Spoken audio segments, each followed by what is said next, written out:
In our session last week, we spent some time talking about the double level. Level one was this level, level two was this level. We said we don't want the monthly to close below the red line. Order to close below the red line. That means on the monthly time frame right now, there's a problem. The monthly time frame at this moment is showing a problem. Right now, it's saying, fine, we took out the liquidity at the top. Given that we slipped all the way below this red line, for me, this is like the ultimate problem here. Like, if we had just slipped below the sim high, I'd say, okay, that's still like, we're still moving up, still, sorry, that's not what I meant. It's still price discovery to the upside for me, but this is a rejection back into this range. We've been rejected back into this range, and the upcoming support is this blue one. This blue line is important for us right now. As you know well, there's another line that's important for us, and that's this line. That means these two lines are very important for us right now. And what happens below them is, of course, a big question mark. But it shows an opportunity, which we'll get to, that comes from last week. So now I'll switch it to the weekly, maybe even to the weekly time frame. We didn't close badly on the weekly time frame. On the weekly time frame, we retested, and right now we're retesting again. In other words, the weekly time frame really isn't that much of a disaster. The weekly time frame is simply a low, a high, and now it's a game for a higher high. Does that mean we're going to shoot up to 150,000 by next week? Unfortunately, no, because of the monthly time frame. But does it mean we could see some interesting bounce in the coming weeks? I think so, which means so my most educated guess right now about exactly what might happen next is that it'll be something like this, like this, like this, and then we're left with a question mark. But here we're already moving. Like, even though I drew it here up to November, in reality, we could just as well be moving toward the end of summer or just September. That means we're basically forming a range here. I still think we do not have to go any lower than this low point. I still think this low could already be the final low, or maybe we'll just see a slight liquidity grab below it. But I can imagine that we're just going to form a big range here, which now, so friends, at this moment, there's one thing we need to talk about. And I'm going to talk about it through the chart. Yeah, because, well, so you see, here's the deal. In my opinion, this is an extremely critical situation that's starting to impact the traditional markets. SpaceX IPO, yeah. Coincidentally, I was talking about this yesterday with someone. I don't know much about it, about how they're changing the terms. They're changing the terms of the IPO, changing the ETF conditions, and honestly, it reeks of a huge disaster. And it really reminds me of something like those exit liquidity pumps that always happened at the end of every bull market, like the Coinbase listing, the IPO, That was always the final event everyone was waiting for. Now, of course, we all know that the traditional markets are extremely overheated. And now comes the $2 trillion SpaceX IPO, which is changing all the conditions for how ETFs will buy in and so on.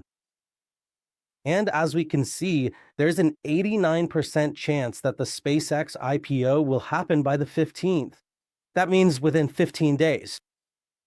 With a 95% probability, it'll be within 30 days, but everywhere people are really strongly saying it'll be by the 15th. So within the next 2 weeks. A major event like this in June, right before the summer break, with the market this pumped up, to me, it really reeks of something suspicious. Some kind of subsequent crash in the traditional markets. So, in my opinion, this is the alpha and omega we should focus on right now, because when it comes to crypto, let's be honest with ourselves. At this moment, there's just no bull there. Right now, We don't see anything that would, of course, if I'm not talking about hyperliquid and I go there, then it's great. But otherwise, everything else is just it's just dead. Now, if an event like this happens and it has the catastrophic scale that I've been expecting all along, and especially in a month like this, that it will just be the month of June, I think it could have huge potential for a major sell off in the traditional markets. If there's a sell off in the traditional markets, let's not kid ourselves, crypto's gonna get dragged down with it. I still don't think we necessarily have to see a 50% drop in Bitcoin right now, considering how wrecked it already is. But my view is that once this starts, Bitcoin can't go up on its own. It can only go up in response to whatever triggers the sell off in traditional markets. But until then, I don't think Bitcoin can really outperform in any significant way. That's just what I think, narratively speaking. And then when I look at the charts, I see all the bad stuff I see. So when I add the chart to that on the monthly time frame, it got rejected back into this range. So this chart is telling me we're headed here. Yeah, before that, we'll probably take care of this first. But if you were to ask me about the high time frame, I would have to say this is the level I'm interested in first. Of course, there will be a lot of intraday levels in between that I'll be interested in. But following this close, the next level I'm interested in is this one. Of course, after that, yeah, maybe this one, yeah, maybe that one. I'm not saying otherwise, but right now, the first level of interest for me is this one. Until then, nothing on the monthly time frame is interesting to me. At this moment, on the monthly time frame, it's just this one. So if I add the weekly to that and go one step lower, the weekly is exactly the level we're at right now. That means taking liquidity below last month, a retest of the monthly, and the current retest. Wait, let me draw this better so you can actually see something, because this is insanely confusing. I'm going to do it in this specific way as the weekly. Right here, I am going to mark this specific area as a significant high time frame liquidity pool. This region right here represents the crucial liquidity sitting just below last month's low, specifically positioned right underneath that notably long and aggressive candle we see on the chart. Below this candle, that's the liquidity. This here is the weekly support, or rather resistance, that's now turning into support. Everything's fine here. And here's that monthly level we talked about. If we go back again, looking closely at this specific level, we were drawing this potential flush below these lows, and that's exactly the confluence we see here. We're now sitting right at that weekly support. If this happens during the week, we take out liquidity below the dotted line, below the previous months, retest this blue level, grab liquidity here, and then we can potentially see a strong bounce back up here for this liquidity, moving all the way up into this remaining gap area. But what's important to point out right now is that the monthly time frame is telling me that we're very likely headed all the way up here.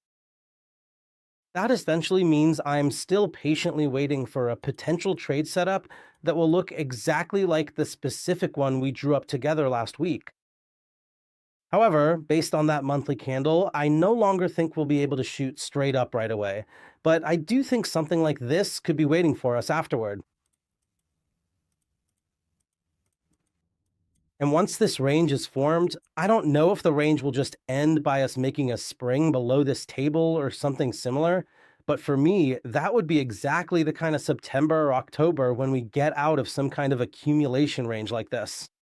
We'll be able to proudly say that it really was a bear market, that there was some kind of accumulation range after which we'll start, after which we'll basically go up. But right now, at this moment, this is kind of my best guess of what I would expect. That means this is the first spot I'm interested in for going long on a higher time frame, aiming here for these highs again. But otherwise, on the monthly time, I think it's very likely that sometime in the coming months, we'll come back down here for this table.